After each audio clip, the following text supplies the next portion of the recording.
Hello everyone, what is up?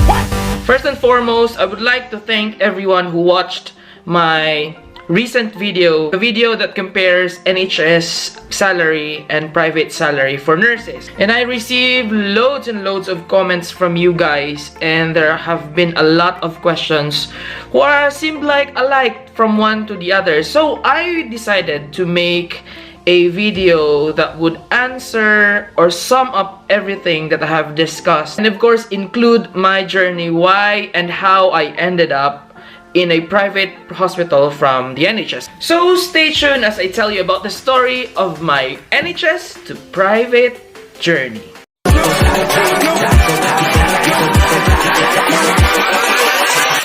Hold up.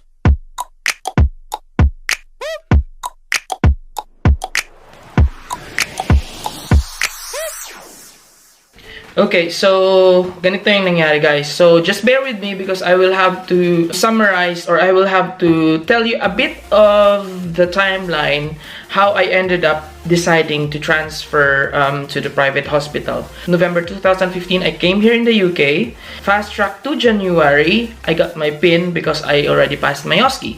So January 2016, I am already a registered nurse. So my contract here initially when I came was 3 years. Okay, I have to render 3-year service from the company who hired me, or from the hospital who hired me, and that was in Guildford. After 3 years, of course, you have to decide. It's either you have to renew your contract to the current hospital, or you have to transfer.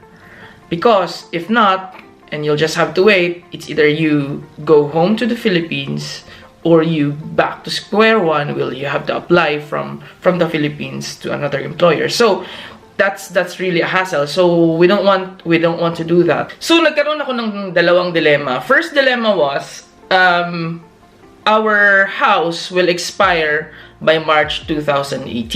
Secondly, my 3-year contract will expire on November 2018.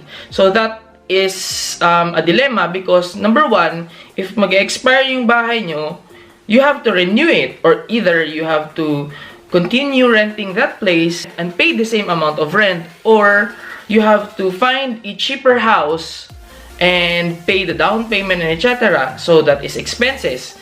Pangalawa, yung pag mag-e-end ako ng November 2018, I have to renew my visa as well, and that goes with a fee.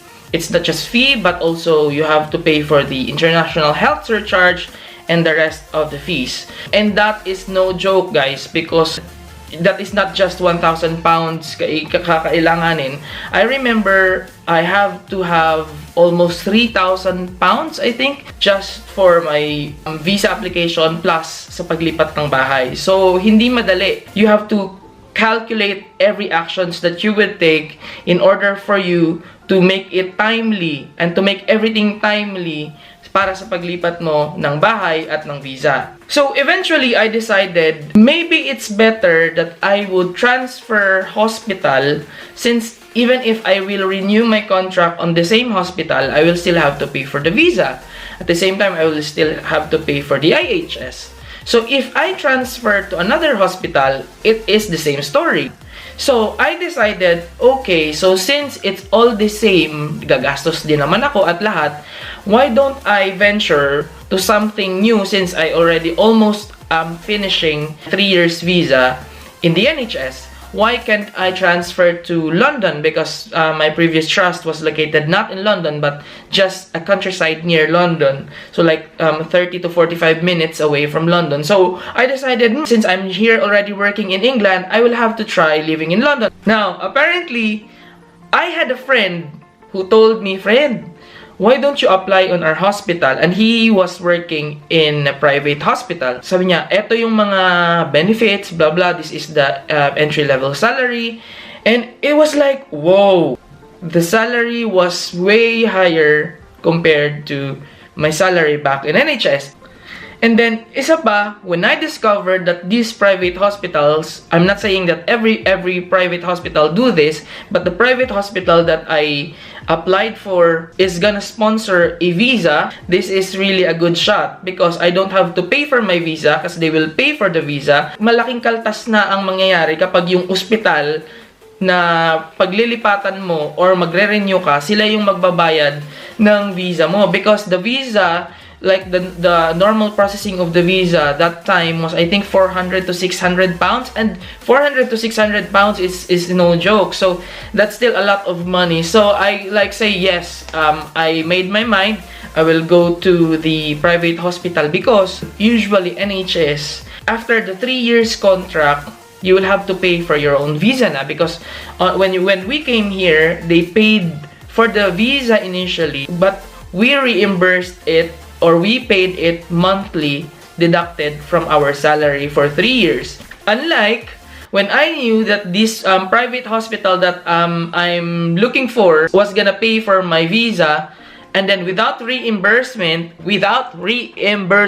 what? That was a good shot. So I decided, okay, so I will apply on this private hospital. So ayun na nga. So I applied on that particular private hospital. I will not name this private hospital because baka matanggal ako sa trabaho. The timeline is like this. November pa lang ng 2017, I already applied. So they got my application. I just applied online. So those who are asking how did I apply in a private hospital, I just searched. There are a lot of hospitals online that would like to hire you if you've got already PIN here in the UK, so you don't have to worry. The recommendation was given to me, so I searched it online and I applied online, and that is how easy it is to apply here in the UK. You don't have to like go door to door and submit your CV, your curriculum vitae like back there in the Philippines. Here, you just have to apply online and they'll just get in touch with you. It's either by email, text, or call.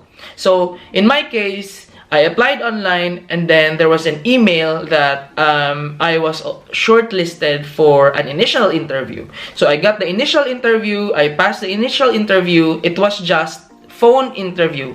Initial interviews was just asking about your demographics, your name, blah blah blah, and something like personal details. I got the email that I passed the initial interview. So I am going to the final interview, which is the one-to-one, face-to-face interview with the manager.